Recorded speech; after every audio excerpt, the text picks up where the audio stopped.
That's the note to end on. Actually, I have a story to tell. When I was a kid, I was up at my cousin's house, and I burned up her tablecloth on fire. I lit it on fire because I stuck it in a candle along with a bunch of tissues. Because I was like, who knows what'll happen? I need to do this so I know what will happen. So I burned it all up. And then I put it out, and I went and I hid in Sarah's bedroom, and I watched the Boohbahs. I watched the Boohbahs to cover up my arson. I don't know about no table fire. I've been watching the Boohbahs. Beats me, Auntie Sherry.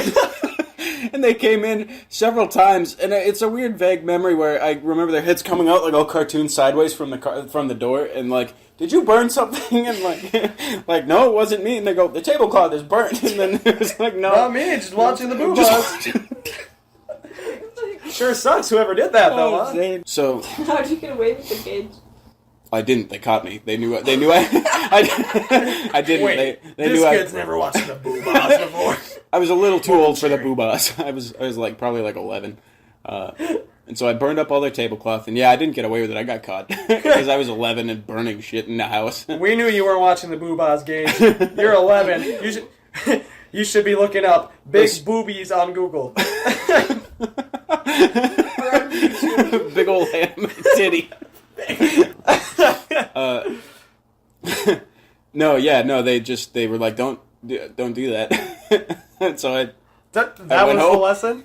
They just told you not to do that? And so I went home. And you did it again. Shh. Oh, damn, did I... he went home and he was a good boy.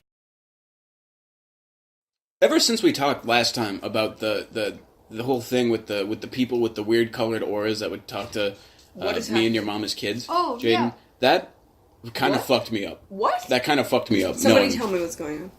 That sounded scary. But yeah, my mom said if you ever did to like write or like talk about it, she's like, yeah, go ahead, use it. Hell yeah, I got the rights. Yeah, because I asked my mom, I was like, hey, Copyright material. I was like, Gage was wondering, do you ever like write something or like talks about it? Is it okay to bring up your story? And she's like, I don't care. I was like, well, okay. it's good that she's enthusiastic about it. I'll tell you that. Can I know what it I don't is, or do I fucking not care, want nerd. to? Let me When go I was- pwn these scripts in Black Ops now. That's probably what she said, right? Yeah, that's definitely what she said. I'm pulling some fucking news. I'm telling this kid I fucked his mom. My name is I Did Your Mom 420, but I am a mom. I've been hounding Xbox for years. I love your mom, Jaden. She tells a lot of people she's gonna fuck their moms. Back to more spooky Yeah, stuff. here's the tale. Emma, get your hands out of your ears. It's not going to scare you. It's not going to fuck you up. Emma, I will cry. It fucked you It's up. actually probably... No, because it's such a weird coincidence is why it fucked me up. It's It just didn't- what I said is kind of messed with him. So, do you remember when we lived at the old trailer and we had bunk beds in the back room? No. You don't remember that? I remember us having bunk beds. I have no cognitive memory of it other than seeing it. Okay, well, we had bunk beds in the back room and I was on the bottom bunk. You don't remember that? Because I stole your dollar because I thought the more numbers on the dollar bill, the more it was worth, and so I stole your dollar because it had a higher number than my dollar bill did. You don't remember that? No, I just remember I got top bunk because I was top kid. Yeah, well, I stole your dollar because you hid it like under You're your a pillow or bitch. something, and I thought it was $1 worth like $19 because it had the number 19 on it. Anyways, when the bunk beds were back there, I have a really weird memory of this, and it happened multiple times where this woman would walk down the hallway. It's Mom, Gage. No, it wasn't Mom, Emma. It was not. It's just me, Sherry. You know your mom. No, there was a woman who would walk down the hallway. God, I hope it wasn't Mom, because that would make this story so fucking boring. When I was younger, I saw my mom walk down the hallway. Never been the same ever since. Zach Bagans do a story on me. God, oh shit. Well, I watched this woman walk down the hallway, and she was wearing a dress, and she had a weird blue aura to her. It was Dad. It's Dad? Dad's the Dad woman I likes to see dress walking up down at the night. hallway? But Would no, you? because in that old trailer...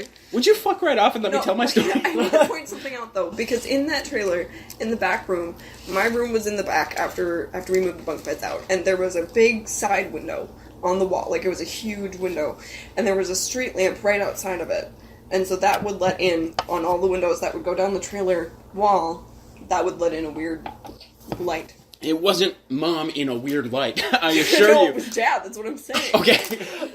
Let this sexy Mom boy never tell mom the never story wore now. dresses.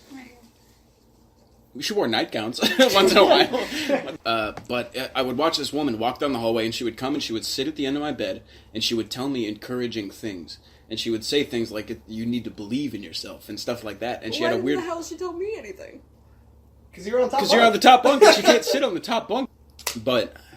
So One day you'll be the older sibling, is what you'll get. Kill her. Oh, that would be fucked. Yeah, That would be fucked. But no, not crazy, just a weird childhood memory. But this woman with a blue aura would come and she would sit at the end of my bed and she would tell me encouraging things. And upon telling this story to the gang here, sitting on the couch... Like, give me an example of something she said to you. You need to believe in yourself. Actually, it was weird wording. She told me, it's time to believe in yourself. Anyways, after presenting this story to the group, Jaden chimed in with a very interesting... Anecdote? Oh, I'm trying to think of a... That's fun. But no, an interesting adaptation to this story. Something similar is what she did. I couldn't think of a big word, okay? Fuck off. Jaden presented this other interesting story, which I don't have all the deets to, so if maybe you wanted to tell it, Jaden. So basically, when my mom was younger, in one of the houses, like, my mom used to have this little green man that would, like, sit on her wall. Like, she was like, I don't know why, but he would just sit there and tell me, like, everything's gonna be okay, no matter what happens, everything will be alright, just trust me. And she said it happened for, like, nights upon nights in a row, and then one day it just disappeared. That's exact. And but see, that's the thing, and that's what really struck a chord with me, is that I had a weird blue lady that would tell me encouraging things, and she had a weird green man who would tell her encouraging things. Okay, but like, did she look human? Or did she look like... I vaguely remember not wanting to see her face, and I know that sounds kind of fucked. Ooh, No, that sounds scary, Jaden. Yeah, no, I totally get that, man. If someone's sitting at the end of your bed, you're. I don't remember why, but I remember not wanting to look at her in the face. Scary movies, man. That's why. And Zane posed an actually terrifying thing that woman, maybe she was a squatter who would come in and she would talk to me. Isn't that fucked? Isn't that scary? I remember you saying Yeah, and it scared me more in the moment than it does now in retrospective. You were scared of a homeless person coming in and being encouraging. She was being so kind to me. There had to be some fucking game she was playing.